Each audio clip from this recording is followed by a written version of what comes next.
Thanks, Mike. That was amazing and oh so true. We are privileged today to be able to speak with Pastor Shawn Vandop, and you are with the Main Street Church in Chilliwack, BC. I love Chilliwack. It is gorgeous. It's a stunning place. Smells a little bit like cows sometimes. Am I right? Yes, you get used to it. Yes. You know, when Pastor Mike was talking about envy, that's a real issue we face today, because a lot of people have a lot of stuff. They do, and, you know, and envy is never satisfied. It never gets full. And I think we get so caught up in this this desire for more, and when we do that, we end up being just like envy. We're never satisfied. We're always wanting more, and it never satisfies. But people are looking for satisfaction. We're looking for things that will bring you know, a level of wholeness or security in our lives. Right. But the thing is, when we continue to starve for those kind of things, interesting enough, we never actually find the fulfillment we're craving. Well, you're so right. I mean, even if you look at those people that end up taking their lives, big media, movie stars, you know, they have it all. They have all the women, all the money, all of the things that their heart could desire, and it wasn't enough.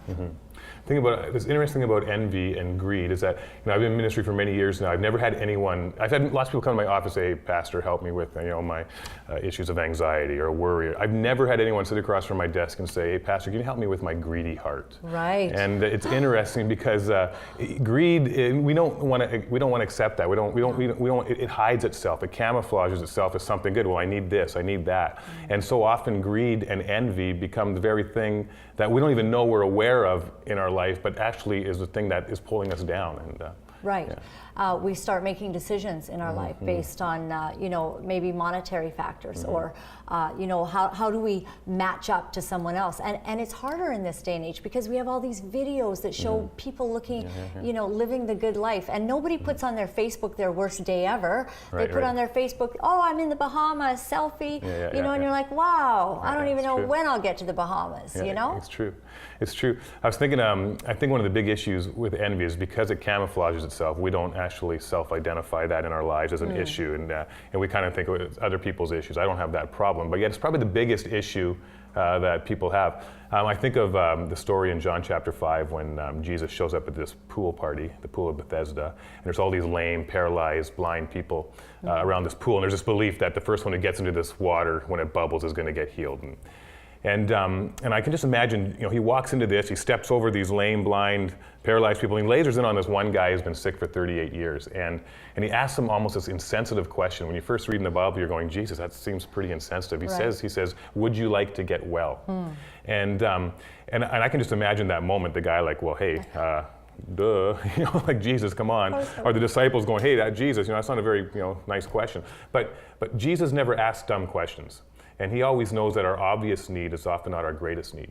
And he goes down to the very issues of our heart. And as he asks this question, do you want to get well? This man, of course, well, yes, but I can't. You know, I can't get in the water. I can't get in the pool. But I think that comes with envy and greed. I think if we're going to deal with those issues in our life, we have to be willing to hear those questions that Jesus asked us. That specific question: do you want to get well? Because we don't necessarily think that envy and greed is a disease in our lives, or a wound. But if we're honest enough to let God, you know, drill down to the depths of our hearts and really get honest about the things, you know, basically asking the question: what am I living for? What am I trying to find fulfillment in? Where am I not well? Am I, like, you know, envying the neighbor's boat, or, you know, their job, or whatever it may be? And we go, if I can only be like them, or if I can only, you know, have what they have. And that's really an issue of health in our spiritual lives, in our very, very depths of our hearts. It almost reveals, what is our heart motive, like you say, our purpose. Right. And so do I want to deal with that? Do I want to get well? Jesus, because I know what your deeper needs. You see your obvious needs, but I know what the deeper need is in your life. And that's one of the biggest issues that people struggle with is greed and envy. And we look because we think that's going to satisfy, you know. But are we willing to let Jesus touch those areas of our life and get to the very depths of our being? And really, it's about surrender then, isn't it? Because maybe sometimes the test is when God does allow some things into your life, and you realize at the end of all of that, I'm still not happy. I still have this quest that only, it's that water that only Jesus can fulfill. Absolutely. And I think that's what Mike was talking about. Yeah, I think it's. I always think when my kids were young, they would get a scar or cut themselves while playing, and they'll come to you, Dad, it hurts. Do something about it. And okay, well, let me see your hand. No, but don't touch it. Make it better, but don't touch it. Make it better, but don't do anything. And I think we do that a lot with God. Make me better.